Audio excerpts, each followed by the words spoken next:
क्या आप जानते हैं कि अर्तुगरुल गाजी ने ही दुनिया की सबसे ताकतवर सल्तनत की बुनियाद रखी थी। उसने अपने 2000 साथियों की मदद से एक ऐसी हुकूमत कायम की जो 700 सालों तक पूरी दुनिया पर राज करती रही। उसकी नस्लों में पैदा होने वाले सुल्तान मोहम्मद फातेह ने ही दुनिया की सबसे बड़ी तोप ईजाद की थी। अर्तुगरुल के जरिए स्थापित की गई सल्तनत उस्मानिया ने दुनिया को सबसे ज्यादा वैज्ञानिक और डॉक्टर दिए। रॉकेट टेक्नोलॉजी पर आधारित दुनिया का पहला जहाज सल्तनत उस्मानिया में ही बनाया गया था। अर्तुगरुल ने डॉक्टरों और आलिमों की एक बड़ी जमात तैयार की थी जो मुफ्त में लोगों की मदद करती थी। इनका पूरा खर्च अर्तुगरुल खुद उठाता था। अर्तुगरुल अकेला इंसान था जिससे मंगोल भी दहशत खाते थे। 13वीं सदी ईस्वी में जब मंगोलों ने मुसलमानों के सारे बड़े शहर तबाह कर दिए तो अर्तुगरुल ने सोगूत में दुनिया की सबसे ताकतवर सल्तनत की बुनियाद रखी। अर्तुगरुल काई कबीले के मशहूर शासक सुलेमान शाह का बेटा था। सुलेमान शाह ओगोज की नस्लों से थे जिन्होंने चीन से भागकर ईरान और शाम में पनाह ली थी। आपको ये जानकर हैरानी होगी कि चीन में आज जिन उइगर मुसलमानों पर जुल्म हो रहा है वो ओगोज की नस्लों और अर्तुगरुल के खानदान से ताल्लुक रखते हैं। बहुत कम लोग जानते हैं कि अर्तुगरुल गाजी ने कुरान को अपना संविधान बनाया था। उसकी हुकूमत में सूद और ब्याज के इस्तेमाल पर सख्त मनाही थी। यहाँ तक कि यहूदी और ईसाई भी इस्लामी कानून के मुताबिक तिजारत करते थे। अर्तुगरुल जब अनातोलिया में दाखिल हुआ तो सलीबियों ने मुसलमानों के खिलाफ जंग छेड़ रखी थी। दूसरी तरफ मंगोल बगदाद के 10 लाख मुसलमानों का कत्ल कर चुके थे। लेकिन अर्तुगरुल के आने के बाद अचानक अनातोलिया समेत विश्व का नक्शा ही बदल गया। अर्तुगरुल की शुजाअत और हिम्मत से दुश्मन भी कांपते थे। उसने अपने चंद साथियों की मदद से चंगेज खान की फौजों को घुटने टेकने पर मजबूर कर दिया। सलीबियों और मंगोलों के खिलाफ अर्तुगरुल के जज्बे को देखते हुए सल्जूकी सुल्तान अलाउद्दीन कैकबाद ने उसे अंकारा की जमीनों का मालिक बना दिया। अर्तुगरुल कुरान के बनाए उसूलों के मुताबिक हुकूमत करता था। उसकी नजर में सब बराबर थे। यही वजह है कि उससे प्रभावित होकर बहुत से लोग मुसलमान बन गए। चंगेज खान के सिपाहसालार और सलीबी कमांडरों ने भी अर्तुगरुल के हाथों इस्लाम कबूल कर लिया। अनातोलिया की सरहदों में आकर अर्तुगरुल ने सबसे पहले सोगूत का किला फतह किया। ये वही किला था जहाँ पर हजारों मुसलमान कत्ल किए गए थे। सोगूत को फतह करने के बाद अर्तुगरुल ने वहाँ ऐसा निजाम कायम किया कि वो सल्जूकी सल्तनत का सबसे अमीर शहर बन गया। उसकी हुकूमत में यूरोप की एक बड़ी आबादी व्यापार करने सोगूत आती थी। अर्तुगरुल बड़ा ही इंसाफ पसंद था। उसकी तलवार हमेशा म्यान से बाहर रहती थी।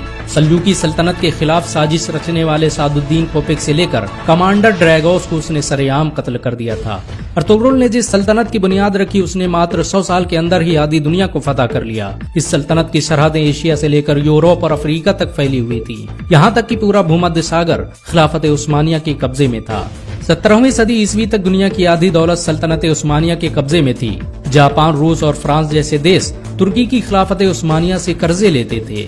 यह सल्तनत इतनी बड़ी थी कि जब इसका अंत हुआ तो 42 नए देशों का निर्माण हुआ। आपको ये जानकर शायद हैरानी हो कि अर्तुगरुल का खानदान दुनिया में सबसे लंबे समय तक हुकूमत करने वाला खानदान है। उसके खानदान के 36 लोगों ने 700 सालों तक हुकूमत की। अर्तुगरुल के बाद खिलाफत उस्मानिया ने 500 से अधिक जंगें लड़ी जिनमें ज्यादातर फतह हासिल हुई। अर्तुगरुल चट्टानों की तरह सख्त था।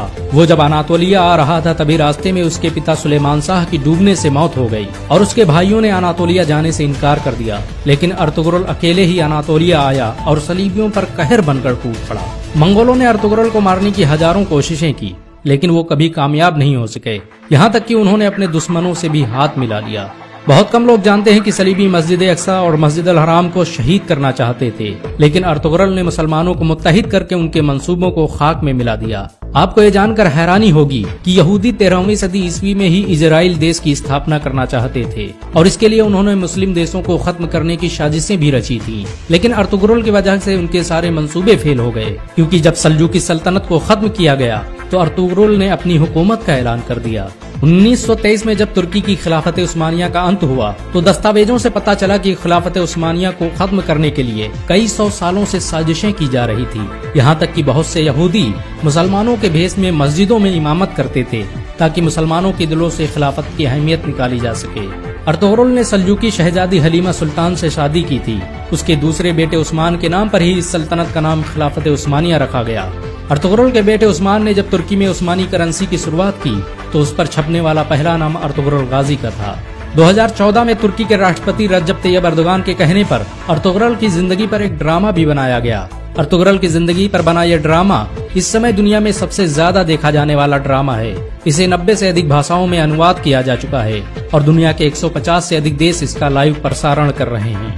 अमेरिका ने जहां इस ड्रामे को खामोश बम कहा है, तो वहीं इजराइल इसे दुनिया के लिए खतरा बता रहा है, क्योंकि उन्हें डर है कि मुसलमान कहीं फिर से खिलाफत की बात न करने लग जाएं। सच तो ये है कि मुसलमानों के दिलों में अर्तुगरुल का नाम आज भी जिंदा है। मुसलमान उन्हें आज भी इज्जत की नजरों से देखते हैं। अगर एक मुसलमान होने के नाते आपको गर्व महसूस हुआ हो तो इस वीडियो को लाइक और शेयर जरूर करें।